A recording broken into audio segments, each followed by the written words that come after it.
வணக்கம். இது people English series. இன்னைக்கு வீடியோல ரொம்ப இன்ட்ரெஸ்டிங்கான, ரொம்ப யூஸ்ஃபுல்லான 2 விஷயங்கள் கத்துக்க போறோம். நம்ம சாதாரணமா தமிழ்ல ஒரே வார்த்தைய 2 தடவ சொல்ற மாதிரி நெறைய இடங்கள்ல சொல்லுவோம். இந்த ஃபுட் வந்து சூடா சாப்பிடுறத விட ஆற ஆற தான் ரொம்ப டேஸ்ட்டா இருக்கும். நீ படிக்க படிக்க தான் உனக்கு நல்லா புரியும். எழுத எழுத தான் உன்னோட ஹேண்ட் ரைட்டிங் இம்ப்ரூவ் ஆகும். இந்த மாதிரி நம்ம சொல்றோம் இல்லையா? இதே இங்கிலீஷ்ல எப்படி சொல்றது? அப்படின்னு நம்ம பார்க்க போறோம். இன்னைக்கு நாம ஒரு கன்ஜங்ஷன், ஒரு ஃப்ரேஸ் 2த்தையும் கத்துக்க போறோம். என்ன கன்ஜங்ஷன் அப்படின்னா, ஆஸ்ன்ற கன்ஜங்ஷனையும், ஆஸ் யூ கோ அலாங் அப்படின்ற ஃப்ரேஸையும் பத்தி நம்ம பார்க்க போறோம். அதான் எனக்கு தெரியுமே அப்படின்னு உங்களுக்கு தோணும். ஆஸ்க்கு நெறைய யூசேஜஸ் இருக்கு. நெறைய விதமா நம்ம ஆஸ யூஸ் பண்ணுவோம். அதே மாரி ஆஸ் வச்சு வர ஃப்ரேஸஸ் எக்கச்சக்கமா இருக்கு. நம்மளுடைய ஃபர்ஸ்ட் சீரிஸ்லயே நம்ம நெறைய ஆஸ் வச்சு வீடியோஸ் போட்டிருக்கோம். அதே மாரி இந்த சீரிஸ்லயும் நெறைய வீடியோஸ் போட்டிருக்கோம். நாம நேத்தும் அஸ் தானே பார்த்தோம். இன்னைக்கும் அதுவேவா அப்படின்னு பார்த்தீங்களான்னா, அஃப்கோர்ஸ் ரொம்ப டிஃபரெண்ட் மீனிங்ல நம்ம யூஸ் பண்ண போறோம். ஒரு சில சமயங்கள்ல நாம இத அப்புறம் பார்க்கலாம். இத பத்தி நான் இன்னொரு வீடியோல சொல்றேன் அப்படின்னு சொல்லிட்டு நான் மறந்துடுறேன். அதனால தான் இந்த வீடியோவ நான் அடுத்தே போடுற மாதிரி ஆயிடுச்சு.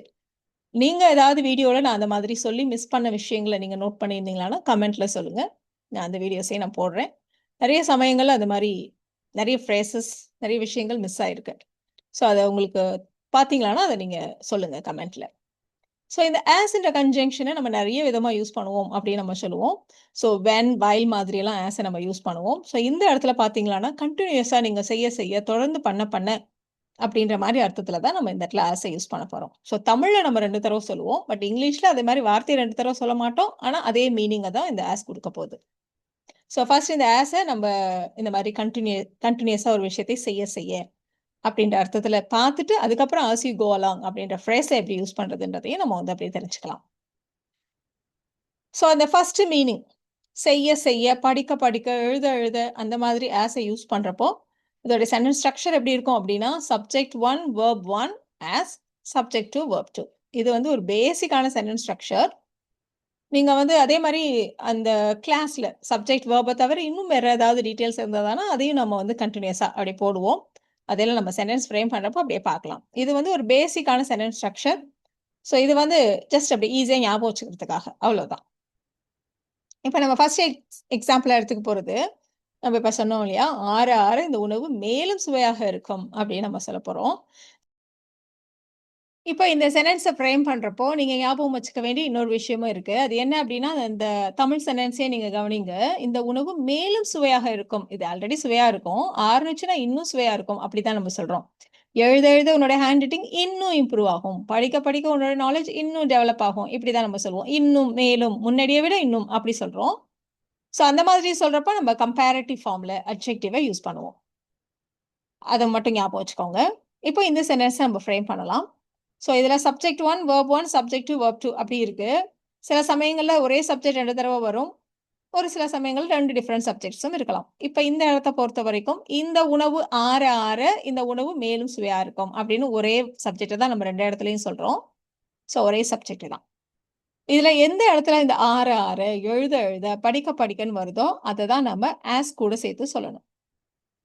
சரி, அப்ப சப்ஜெக்ட் 1, வெர்ப் 1ன்றது இந்த பார்ட் இல்லையா? இந்த உணவு, திஸ் டிஷ் அதுதான் சப்ஜெக்ட் 1. வெர்ப் 1 என்னது? சுவையாக இருக்கும். Will taste. எப்படி இருக்கும்? மேலும் சுவையாக. அப்ப வில் டேஸ்ட் பெட்டர். அப்போ this dish will taste better as இந்த உணவு ஆற ஆற. திரும்பவும் டிஷ்ன்னு சொல்லாம இட்டுன்னு நம்ம போட்டிருக்கோம். ஆறுறது அப்படின்னா கூல் டவுன் அப்படின்னு நம்ம சொல்றோம். இந்த இடத்துல சிம்பிள் பிரசன்ட் டென்ஸ்ன்றதுனால இட் கூல்ஸ் டவுன் அப்படின்னு நம்ம போட்டிருக்கோம். இது வந்து ஜெனரலான ஒரு விஷயம். இந்த உணவு எப்பவுமே அப்படிதான். சூடா இருக்கிறத விட எப்ப ஆறுதோ, அப்ப வந்து இன்னும் டேஸ்ட்டா இருக்கும் அப்படின்றது நம்ம வந்து ஒரு ஜெனரலான விஷயத்த சொல்றோம். அதனால தான் சிம்பிள் பிரசன்ட் டென்ஸ். அப்போ this dish will taste better as it cools down.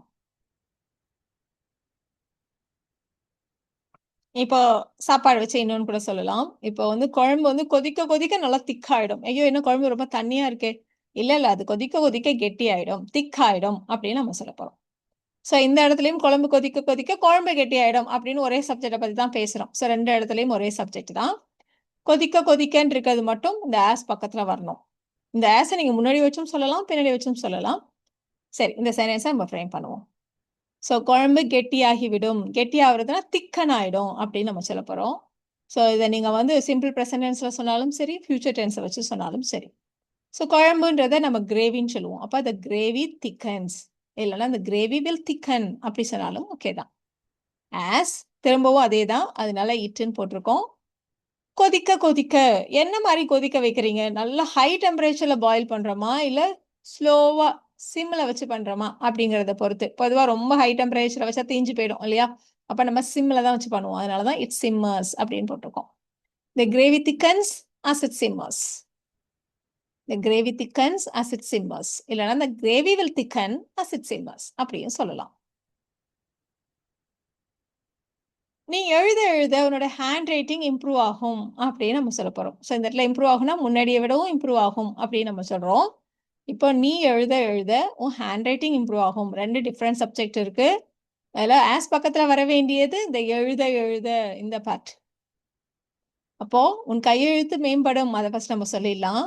இப்போ சப்ஜெக்ட் 1 வந்து your handwriting will improve. Your handwriting will improve as நீ எழுத எழுத. You write more. இன்னும் மேலும் எழுத எழுத. As you write more. Your handwriting will improve as you write more. இல்லைன்னா as you write more முன்னாடி வச்சு சொல்றதா இருந்தா as you write more, your handwriting will improve அப்படின்னு சொல்லலாம். நேரம் ஆக ஆக எல்லாரும் பதற்றம் அடைந்தார்கள், மேல மேல டென்ஸ் ஆயிட்டாங்க எல்லாரும் அப்படின்னு நம்ம சொல்ல போறோம். ஸோ நேரம் ஆக ஆக இந்த டைம் அப்படின்றது தான் இந்த இடத்துல சப்ஜெக்ட் 2. எல்லாரும் பதற்றம் அடைந்தார்கள்ன்றத நம்ம சப்ஜெக்ட் 1 அண்ட் verb 1 வச்சு சொல்ல போறோம். ஸோ எல்லோரும் எவ்ரி ஒன் பதற்றம் ஆயிட்டாங்க. became more and more tense. Tension ஆயிட்டே போனாங்க. அப்புறம் became more and more tense as நேரம் டைம் ஆக ஆக go on அதோடைய past form தான் went on. everyone became more and more tense as time went on. Everyone became more and more tense as time went on. அடுத்த சென்டென்ஸை pass பண்ணிட்டு நீங்களே கூட ட்ரை பண்ணலாம். டீச்சர் எக்ஸ்பிளைன் பண்ண பண்ண பாடம் இன்னும் நல்லா புரிஞ்சிச்சு. பாஸ்ட் டென்ஸில் சொல்லணும்.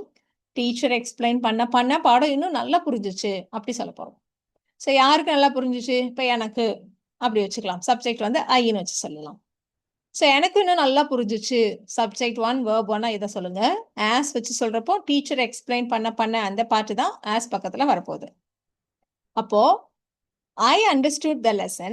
எனக்கு நன்றாக புரிந்தது. நான் புரிந்து கொண்டேன். I understood the lesson better. இன்னும் நல்லா புரிஞ்சிச்சு, மேலும் நல்லா புரிஞ்சிச்சு. அதனால தான் better. I understood the lesson better as the teacher explained. இது past tenseன்றதுனால explained அப்படி போட்டிருக்கோம். I understood the lesson better as the teacher explained. Teacher பண்ண பண்ண எனக்கு நல்லா புரிஞ்சிச்சு அப்படி சொல்றது. இப்போ இந்த ஆஸ் என்ற கன்ஜங்ஷனை பேஸ் பண்ணி இந்த நேரமாக ஆக படிக்க படிக்க எழுத எழுத இதை நம்ம சென்டென்ஸில் கொண்டு வந்தோம் இல்லையா? இப்போ அடுத்து நம்ம பார்க்க போகிறது இந்த ஆஸ் யூ கோ அலாங் அப்படின்ற ஃப்ரேஸை. இதுவும் அதே அர்த்தம் தான். நிறைய இடங்கள்ல நம்ம இன்டர்சேஞ்சபிளி யூஸ் பண்ணலாம். ஆனால் இந்த ஆஸ் யூ கோ அலாங்கோட எக்ஸாக்ட் மீனிங் என்ன அப்படின்னா, நீ உடனே இப்போவே அதை புரிஞ்சுக்கணும்னு அவசியம் இல்லை. கவலையப்படாத, நீ பாட்டுக்கும் செய். இப்படி செய்ய செய்ய அந்த போகிற போக்கில் அது வந்து ஆட்டோமேட்டிக்காக வந்துடும் அப்படின்னு சொல்கிறதுக்கு தான் இந்த ஆஸ் யூ கோ அலாங்க நம்ம யூஸ் பண்ணுறோம். நீ இன்னைக்கே எல்லாத்தையும் மனப்பாடம் பண்ணணும்னு அவசியம் இல்லை. நீ பாட்டுக்கு அப்படியே போட்டு பார்த்து போட்டுட்டே இரு. போட போட அது உனக்கு வந்துடும். படிக்க படிக்க அது உனக்கு புரிஞ்சிடும். நீக்கே புரியலன்னு கவலைப்படாத, நீ சும்மா அப்படி படிச்சுட்டே இரு அப்படி சொல்கிறோம். இப்போ அதே மாதிரி நம்ம நிறைய இடங்களில் எக்ஸாம்பிள் சொல்கிறப்போ இந்த ஃபார்முலாவை நீங்கள் இப்போவே மெமரைஸ் பண்ணணும்னு அவசியம் இல்லை. அப்படியே எக்ஸாம்பிள்ஸ் பார்க்க பார்க்க உங்களுக்கு புரிஞ்சிடும் அப்படின்னு சொல்கிறோம் இல்லையா? ஸோ அந்த மாதிரி சொல்கிறதுக்கு தான் ஆஸ் யூ கோ அலாங்ன்ற ஃபேஸை நம்ம யூஸ் பண்ண போகிறோம். இப்போ நான் பேசுகிறேன், ஆனால் எனக்கு நிறைய மிஸ்டேக்ஸ் வருது அப்படின்னு சொல்கிறப்ப, மிஸ்டேக்ஸ் பற்றிலாம் கவலைப்படாதே, நீ பாட்டுக்கும் பேசிட்டே இரு, எனக்கு ஆட்டோமேட்டிக்காக வந்துடும். இப்போ ஒரு விஷயம் வேலையை செய்கிறாங்கன்னு வச்சுக்கோங்களேன், நான் செய்கிறேன் ஆனாலும் தப்பு வருது, நீ பாட்டு செஞ்சுட்டே இரு, செய்ய செய்ய அப்படியே கற்றுக்குவ அப்படி நம்ம சொல்கிறோம். ஸோ நீ அப்படியே போகிற போக்கில் நீ செய்ய செய்ய அந்த போகிற போக்கிலேயே நீ அதை கற்றுப்ப அப்படின்னு சொல்கிறது தான் சி கோவலாம். ஸோ இந்த இடத்துலையும் இதே மாதிரி 2 தடவை சொல்கிற மாதிரி செய்ய செய்ய போக போக அதே தான் வரும். ஸோ தவறுகளை பற்றி கவலைப்படாதே, டோன்ட் வரி அபவுட் மிஸ்டேக்ஸ், நீ கற்றுக்கொள்வாய், you will learn as you go along. As you do அப்படின்னு சொல்கிற மாதிரி தான் நம்ம இந்த இடத்துல அஸ் யூ கோ அலாங் அப்படின்னு நம்ம சொல்கிறோம். Don't worry about mistakes, you learn as you go along. இந்த வேலை எனக்கு ரொம்ப கஷ்டமா இருக்கு அப்படின்னு சொல்றப்போ, அதெல்லாம் ஒண்ணும் இல்ல. நீ பாட்டுக்கு செய்ய எல்லாம் ஈஸி ஆயிடும் அப்படின்னு நம்ம சொல்றோம். அப்போ வேலை நீ செய்ய எளிதாகிவிடும் அப்படின்னு நம்ம சொல்லணும். இல்லையா? நீ செய்ய இந்த பார்ட் அப்படியே as you go alongலயே வந்துடும். இப்போ வேலை எளிதாகி விடும்னு தான் நீங்க சென்டென்ஸை ஃப்ரேம் பண்ணணும். அப்ப அந்த ஒர்க் வில் கெட் ஈஸியர். எளிதாக ஆகிவிடும் அப்படிங்கிறப்போ நம்ம வந்து இந்த கெட்டை யூஸ் பண்ணுவோம். the work will get easier. இங்கேயும் பாத்தீங்கன்னா கம்பேரிட்டிவ் ஃபார்ம்ல தான் போட்டிருக்கோம் பாருங்க. இந்த ER, மோர் இது மாதிரி சேர்த்து வர வார்த்தைகள். the work will get easier as you go along. the work will get easier as you go along. நீ செய்ய இந்த வேலை ஈஸி ஆயிடும் அப்படி சொல்றதுக்கு. நாங்க விளையாட அந்த கேம் வந்து ரொம்ப இன்ட்ரெஸ்டிங்கா மாறுனுச்சு அப்படின்னு நம்ம சொல்ல போறோம். ஸோ மிகவும் சுவாரஸ்யமா அப்படி ஆயிட்டே போனுச்சு அப்படி சொல்றோம். ஸோ நாங்கள் விளையாட இப்போ இந்த பார்ட் வந்து இந்த ஆஸோட சேர்த்து வரணும். இந்த இடத்துல நம்ம as we go along அப்படின்னு நம்ம சொல்லிடலாம். ஸோ ஆட்டம் ரொம்ப இன்ட்ரெஸ்டிங்காக மாறியது. the game became more interesting. the game became more interesting. நாங்க விளையாட as we went along. எல்லாத்துக்கும் நம்ம கோ அலாங் தான் நம்ம சொல்றோம். நீ படிக்க எழுத விளையாட எல்லாத்துக்கும் காமனா as we go along. அதோடைய பாஸ்ட் ஃபார்ம் இந்த இடத்துல as we went along. பாஸ்ட்லாம் ரொம்ப பிடிக்கல, ஆனா போற போக்குல அது ரொம்ப இன்ட்ரெஸ்டிங் ஆயிடுச்சு அப்படி நம்ம சொல்றோம். the game became more interesting as we went along. இப்ப இதையே ஸ்பெசிபிக்கான வேர்போட as வச்சு சொல்லணுமானா நம்ம ஃபர்ஸ்ட் ஸ்ட்ரக்சர் பார்த்தோம் இல்லையா, அந்த மாதிரி சொல்றதா இருந்தா the game became more interesting as we played. subject 1 verb 1 அப்புறம் பாத்தீங்களா as பக்கத்துல subject verb 2 வச்சு சொல்லியிருக்கோம் பாருங்க. அங்க விளையாட எக்ஸாக்டா அதே verb வச்சு இப்படியும் நம்ம சொல்லலாம். the game became more interesting as we played. சின்ன மிஸ்டேக்ஸ் எல்லாம் அப்பப்ப அப்படியே சரி பண்ணிட்டே இருக்கணும்னு அவசியம் இல்லை. அப்படியே பண்ணிட்டே இருங்க, போற போக்குல அதெல்லாம் சரி பண்ணிக்கலாம் அப்படி நம்ம சொல்ல போறோம். ஸோ இந்த மாதிரி போற போக்குல அதை பண்ணிட்டே இடையில அதை பண்ணிக்குவோம். அந்த மாதிரி சொல்ற இடங்கள்ல நம்ம கண்டிப்பா as we go along தான் நம்ம யூஸ் பண்ணுவோம். ஸோ நாம் சரி பண்ணிக்கொள்ளலாம். we will fix. சரி பண்றதுன்றப்போ ஃபிக்ஸ் பண்றது. we will fix small problems. we'll fix small problems as we go along. நம்ம பாட்டு செஞ்சுட்டே இருப்போம். அப்படி செஞ்சுட்டு இருக்கிறப்பவே இந்த இதெல்லாம் சின்ன விஷயங்களை நம்ம பண்ணிக்கலாம். அப்படி சொல்றதுதான் as we go along. we'll fix small problems as we go along.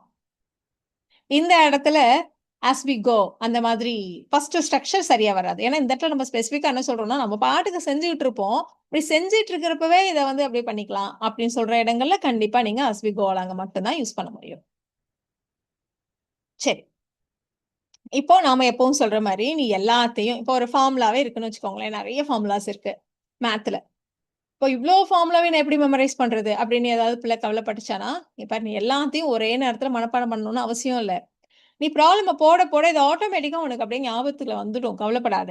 நீ மெமரைஸ் பண்ணணும்னு உட்காந்தியானா நீ உன்னால மெமரைஸ் பண்ண முடியாது. நீ பாட்டுக்கும் அந்தந்த ப்ராப்ளம்க்கு என்ன மாதிரி ஃபார்முலா யூஸ் பண்ணணும் அப்படின்னு பார்த்துட்டு நீ பாட்டுக்கு ப்ராப்ளம்ஸ் போட்டுட்டே இரு. கொஞ்ச நாள்லயே அது உனக்கு அப்படியே மெமரியில இருக்கும், ஞாபகம் வந்துடும் அப்படின்னு நம்ம சொல்றோம். ஸோ இந்த பார்ட்டை நம்ம ஃபர்ஸ்ட் ஃப்ரேம் பண்ணலாம். நீ எல்லாவற்றையும் ஒரே நேரத்தில் மனப்பாடம் செய்ய தேவையில்லை. அப்ப you don't have to memorise everything at once. ஒரே நேரத்துல. You don't have to memorize everything at once. You will remember it. இல்ல நிறைய ஃபார்முலாஸ் plural அப்படின்னா them எப்படி வேணா வச்சுக்கலாம். You will remember them as you go along. அப்படியே படிக்க காலப்போக்கில் நீ செய்ய அது ஆட்டோமேட்டிக்கா ஞாபகம் வந்துடும். You will remember it as you go along. You don't have to memorize everything at once. You will remember it as you go along. நாம இவ்வளவு நேரம் as என்ற கன்ஜங்ஷனையும் as we go along, as you go along in அப்படின்ற ஃப்ரேஸையும் பத்தி நம்ம நிறைய எக்ஸாம்பிள்ஸோட தெரிஞ்சுக்கிட்டோம் இல்லையா. இந்த as என்ற கன்ஜங்ஷனுக்கு இது ஒரு அர்த்தம் மட்டும் இல்லை. as நம்ம when மாதிரி, while மாதிரி, though மாதிரி இந்த மாதிரி நிறைய அர்த்தங்கள்ல யூஸ் பண்ணுவோம். இது வந்து ஒரு மீனிங் அப்படின்றத ஞாபகம் வச்சுக்கோங்க. ஸோ இதை பேஸ் பண்ணி இந்த சென்டென்சஸை நீங்க ட்ரை பண்ணுங்க. போக இந்த ஜேர்னி இன்னும் எக்ஸைட்டிங் ஆயிடும் அப்படி நம்ம சொல்லணும். வேலை செய்ய நாங்க ரொம்ப டயர்ட் ஆயிட்டோம். குழந்தைங்க வளர இல்ல ஒரு குழந்தை வளர நிறைய நியூ வேர்ட்ஸை கத்துக்குது. இதுதான் நீங்க ஃப்ரேம் பண்ண வேண்டிய சென்டென்சஸ். ட்ரை பண்ணுங்க. அடுத்த ஸ்லைட்லயே உங்களுக்கான ஆன்சர்ஸை நீங்க செக் பண்ணிக்கலாம்.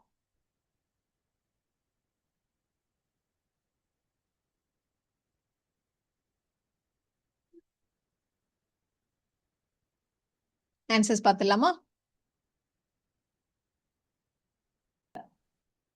ஸோ இந்த வீடியோல நம்ம பார்த்த இந்த as என்ற கன்ஜங்ஷன் அதோடைய ஒரு usage and as you go along என்ற phrase இது ரெண்டுமே உங்களுக்கு ரொம்ப யூஸ்ஃபுல்லா இருக்கும்னு நினைக்கிறேன்.